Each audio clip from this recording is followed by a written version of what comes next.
PNS mengeluh THR kecil, Mendagri syukuri apa yang ada. Menteri Dalam Negeri Tito Karnavian meminta pegawai negeri sipil bersyukur masih bisa mendapat tunjangan hari raya, meski tanpa tunjangan kinerja. Pasalnya, pemerintah dinilai masih peduli dengan aparatur sipil negara di tengah situasi COVID-19, ketika dana APBN bekerja ekstra menangani pemulihan ekonomi nasional. Syukurilah apa yang sudah ada, ini belanja pegawai banyak sekali porsinya dalam APBD. Ini harus diperbaiki, sudah dikasih THR lagi. Sudah bersyukur, kata Tito dalam pembukaan Musyawarah Perencanaan Pembangunan Nasional atau Musrembangnas tahun 2021. Tito meminta kepala daerah memberikan pengertian kepada jajarannya. Dia ingin kepala daerah menjelaskan banyak pihak lain di luar ASN yang belum beruntung mendapatkan THR tahun ini. Mereka adalah pekerja yang terkena PHK saat pandemi COVID-19. Kita harus bersyukur betul untuk pegawai negeri. Tolong kepala daerah sampaikan kepada rekan-rekan di daerah ini, dalam situasi kontraksi keuangan yang berat seperti ini, pemerintah masih memberikan THR di luar tukin. Kita harus syukuri, kata Tito. Tito lantas membandingkan dengan perusahaan swasta yang tengah kelimpungan memikirkan pembayaran THR untuk karyawannya. Asal tahu saja, pemerintah mewajibkan pelaku usaha itu untuk membayar THR searah penuh tahun ini. Para pelaku usaha kemudian mengeluh karena usahanya pun terdampak pandemi sehingga mengganggu cash flow perusahaan. Sedangkan ASN tak ada alasan untuk tidak menerima THR kecuali jika negara bangkrut. Kita masih pegawai negeri, masih bisa punya THR. Jika negara ini bangkrut, baru kita nggak punya THR. Kalau kita melihat pihak lain, masyarakat yang tidak bekerja, yang menganggur, mereka tidak mendapatkan apa-apa. Sebelumnya diberitakan sejumlah PNS kecewa karena THR yang diterimanya kecil. Padahal pemerintah sudah berjanji membayar THR secara penuh tahun ini. Mereka lantas memberikan dukungan pada petisi online yang ditujukan untuk Menteri Keuangan Sri Mulyani. Dukungan itu terus bertambah setiap harinya. Beberapa PNS yang menandatangani petisi juga meluapkan kekecewaannya, seperti keluhan soal PNS daerah yang dianggapnya selalu dianaktirikan. Beberapa pendukung petisi juga menyinggung soal istilah Kementerian Sultan, merujuk pada sebuah instansi pemerintah pusat yang memberikan tunjangan besar untuk para PNS-nya. Sementara itu, beberapa pendukung petisi mengaitkan pemangkasan THR PNS 2021 dengan besarnya anggaran dana pilkada, pembangunan ibu kota baru, pembebasan pajak PPNBM, dan suntikan dana besar ke perusahaan BUMN.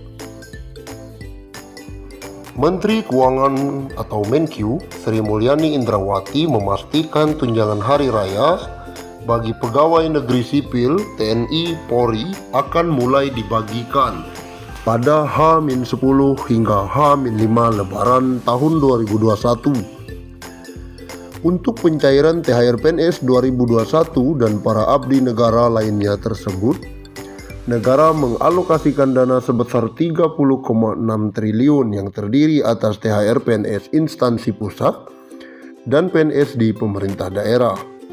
Dia mengatakan dana THR PNS 2021 sebesar 30,6 triliun tersebut akan dibelanjakan untuk pusat dengan jumlah 15,8 triliun dan 14,8 triliun untuk daerah.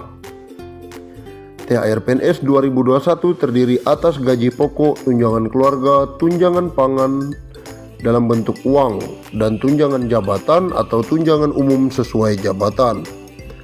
Sementara THR dan gaji ke-13 bagi calon PNS terdiri atas 80% gaji pokok, tunjangan keluarga, tunjangan pangan dalam bentuk uang saku, dan tunjangan umum. Komponen THR yang diterima pensiun masih sama, tetapi bedanya gaji pokok diganti dengan pensiunan pokok. Sri Mulyani lalu membeberkan alasan besaran THR PNS 2021 tak memperhitungkan tukin. Sebab APBD masih mempunyai instrumen utama dalam pemulihan ekonomi akibat pandemi COVID-19. Maka itu dana dalam APBN harus dibagi-bagi untuk pihak lain yang masih membutuhkan dukungan fiskal seperti masyarakat miskin dan rentan. Pemerintah memahami dalam situasi tahun ini COVID-19 yang membutuhkan dana dan anggaran APBN bagi penanganan dan pemberi perhatian bagi masyarakat. Oleh karena itu,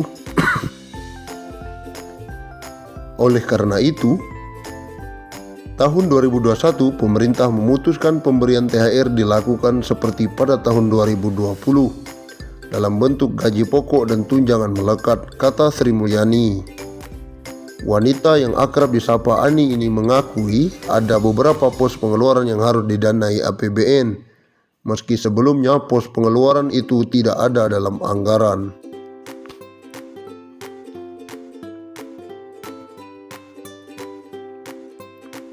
Misalnya saja untuk kartu prakerja, sebelumnya pemerintah hanya menganggarkan dana untuk kartu prakerja 10 triliun. Namun anggaran ditambah menjadi 20 triliun. Bendahara negara ini juga menganggarkan bantuan atau subsidi kuota internet untuk pelajar dan pengajar.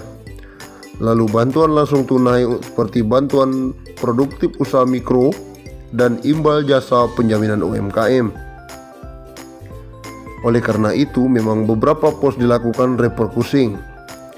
Namun komitmen pemerintah dalam rangka pemberian THR bagi ASN TNI Polri pada Idul Fitri tetap dipenuhi dengan pemberian THR, ungkap Sri Mulyani.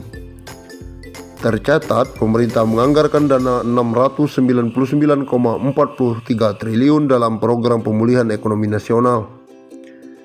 Di dalamnya terdapat anggaran dalam bentuk perlindungan sosial 150,3 triliun, yang disalurkan untuk PKH 28,7 triliun, bantuan sembako 45,1 triliun, BST 12 triliun dan dana desa 14,4 triliun. Dana PEN juga antara lain diberikan untuk mendukung kinerja sejumlah perusahaan BUMN. Sementara alokasi pembayaran THR untuk ASN di lingkungan kerja atau lembaga dan TNI Polri 7 triliun, ASN daerah dan PK 14,8 triliun, serta pensiunan 9 triliun. Kebijakan ini diharapkan akan menjadi salah satu faktor pendorong konsumsi masyarakat.